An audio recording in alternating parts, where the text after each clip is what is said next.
قید حیات و قند و غم اصل میں دونوں ایک ہی ہیں۔ موت سے پہلے آدمی غم سے نجات پائے کیسے؟ ہم یہ دیکھتے ہیں کہ مختلف اہل علم نے غم کو مختلف نقطہ نظر سے دیکھا ہے۔ جیسے دوستوفسٹ کی ماں کے اندر جو تاثر دیتا ملتا ہے وہ ایسا لگتا ہے کہ جہنم کی زندگی۔ سقراط کو اگر ہم اس کے مکالمات پڑھیں یا افلاطون کی جو الجمہوریہ کا مطالعہ کریں تو یہ مصیبت محسوس ہوتی ہے۔ ارسطو اس کو علت اولا یا عقل کل تصور کرتا ہے، نشچے اسے طاقت مانتا ہے۔ فرائڈ کی نگاہ میں یہ موت ہے اور مارکس اسے جبلتی مادیت تصور کرتا ہے۔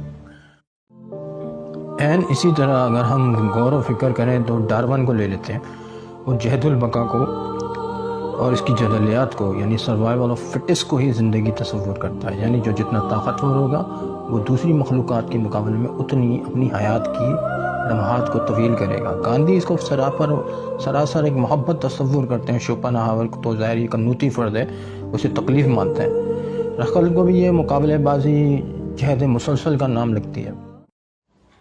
اسی طرح ہم اگر شیکسپیئر کو دیکھیں تو کہتا ہے کہ اگر انسان اپنے نوشتہ تقدیر کو پڑھے اور زمانے کی گردش کو دیکھے کہ کس طرح کے اتفاقات زمانہ اس کا مذائقہ اڑاتے ہیں اور تغیرات گردش کے پیالے مختلف رنگوں میں کیسے اسے بھر بھر کے دیے جاتے ہیں، تو نوجوان بھی اپنی زندگی کو بند کرنے پر مائل ہو جائیں گے۔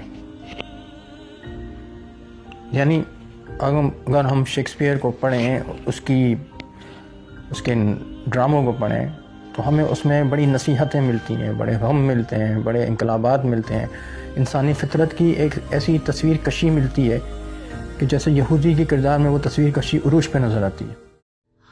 چنانچہ زندگی کے بارے میں فلسفیوں کے اپنے اپنے نظریات ہیں، عقائد ہیں، میدانات ہیں، رجحانات ہیں۔ اسٹیو جاب جو بھی ایپل سے اس کا نام منسوب ہے، اسے لگتا ہے کہ اپنے کام سے ایمانیات کی حد تک محبت کرنا، لگن کے ساتھ اپنی جو تخلیقات ہیں تکمیل پہ پہنچانا ہی حیات ہے۔ آئنسٹائن تو اسے ایک سراپر علم ایپسٹمالوجی کے دائرہ کار کی شیش تصور کرتا ہے۔ ہاکنس کو امید نظر آتی ہے کہ جو باتیں کر رہا ہے وہ شاید کبھی معرض وجود میں آ جائیں گی۔ وہ اغلبیت سے باہر نکلنے کی کوشش نہیں کرتا، مگر اس نے بڑے بڑوں کا دماغ خراب کر دیا۔ ہاکنس کو یہ امید لگتی ہے اور کافکا کو تو یہ انجام دکھتا ہے۔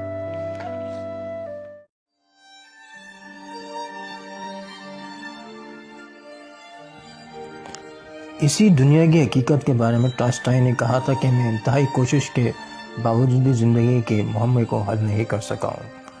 حقیقت کی جستجو فضول ہے۔ حقیقت کس مصرف کی حقیقت ہے؟ آخرکار ہمیں مر جانا ہے۔ ایک مرتبہ انسان فکر کا عادی ہو جائے، پھر خواہ کسی مسئلے پر ہی غور کیوں نہ کرے، در حقیقت موت ہی اصل مسئلے کا حل ہوتی ہے اور موت ہی اختتام ہوتی ہے۔ ہر فلسفی جب مختلف مسائل پہ غور و فکر کرتا ہے، در حقیقت موت پہ غور و فکر کرتا ہے، اور جہاں موت ہے وہ حقیقت کی کیا حیثیت ہو جاتی ہے۔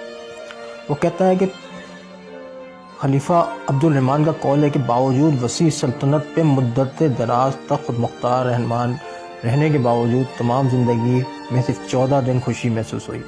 زندگی پہ غور کیا تو وہ بھی خلش سے بھی خالی نہیں پائے گئے، لیکن اتنے دن بھی خوشی کامل نہیں۔ ٹالسٹائی نے جس قول کی طرف اشارہ کیا، یہ قول ملتا جلتا مجھے موضوعان اخلاق مولانا سبحانی کی کتاب ہے اس میں ملا ہے۔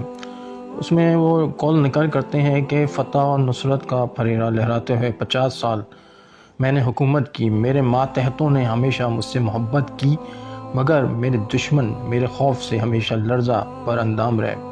میرے ساتھیوں نے ہمیشہ میرا احترام کیا، دولت میری باندی، عزت میری خادمہ، طاقت میری لونڈی اور خوشی میری کنیز تھی۔ اس کے باوجود ان 50 سالوں میں جو دن سچی راحت اور حقیقی مسرت میں بسر ہوئے وہ صرف 14 روز رہے، اور غور سے دیکھا جائے تو یہ دن بھی خوشی سے محروم اور خلش سے خالی نہیں تھے۔ آج تو مجھے بہت خوشی ہوئی ہے کہ بھائی سارے لوگ بڑے سکوت سے، بڑی خاموشی سے سن رہے ہیں، آج شور نہیں ہوا۔ یہ اندازاً 1814 یا 15 کے قریب کی بات ہے کہ نیپولین سینٹ ہیلینا کے قلعے کے اندر جو ایک جزیرہ ہے اس میں پابند سلاسل تھا، قید و بند کی صعوبتیں برداشت کر رہا تھا، تو اس نے کہا تھا کہ مایوسی میرے ہاں گناہ تھی، مگر مجھ سے زیادہ مایوس انسان دنیا میں اور کوئی نہیں۔ میں دنیا میں دو چیزوں کا بھوکا تھا، ایک حکومت کا، دوسرا محبت کا۔ حکومت بڑی جد و جہد سے مری مگر ساتھ نہیں دے سکی، اگر ساتھ دیتی تو کتنے دن کے لیے، جس کا انجام آج میرے اگر ساتھ بھی دیتی تو کتنے دن کے لیے، جس کا انجام آج میرے پیش نظر ہے۔ محبت کو میں نے بہت تلاش کیا مگر اسے حاصل نہیں کر سکا، میں نے جس سے محبت کی اس نے مجھے دگا دی۔ شاید محبت کا جواب دگا ہی ہوتا ہے۔ اگر کسی انسان کی زندگی کا مقصد یہی ہے جو میری زندگی کا رہا ہے تو وہ زندگی بے معنی ہے۔ میرے نزدیک زندگی اور دنیا مایوسی ہے، اور مایوسی ہی کا دوسرا نام دنیا ہے۔ تو ہماری جو آج کی کلاس ہے وہ اختتام پذیری کی طرف گامزن ہے۔ انشاءاللہ العزیز ہم آئندہ ویل ڈیورانٹ کی جو انگلش بحث تھی اس کو اردو میں دیکھنے کی کوشش کریں گے۔ ویسے تو میں بائیولوجی، حیاتیات یا فعلیات